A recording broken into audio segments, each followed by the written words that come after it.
The F-14 Tomcat was developed in the late 1960s as a replacement for the F-4 Phantom II. It was designed to be a long-range interceptor that could engage multiple targets at once and was armed with powerful radar and long-range missiles. The F-14 Tomcat's distinctive design with its variable sweep wings and twin tails made it one of the most recognizable fighter jets in the world. In this video, we'll take a closer look at the F-14 Tomcat's final combat mission, its legacy, and the impact it had on the U.S. military.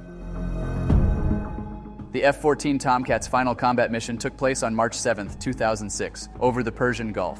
Two F-14 from the VF-31 Tomcatters squadron were on a routine patrol when they were engaged by two Iranian F-4 Phantom II fighters. The Tomcats were armed with AIM-54 Phoenix missiles, which had never been fired in combat before.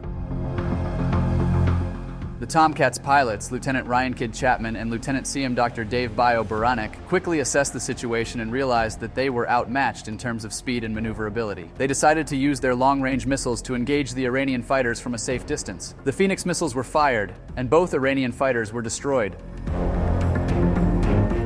The F-14 Tomcat served the United States Navy from 1974 to 2006 and was involved in several major conflicts, including the Gulf War and the Iraq War. It was a vital part of the U.S. military's air superiority strategy and played a crucial role in protecting American interests around the world.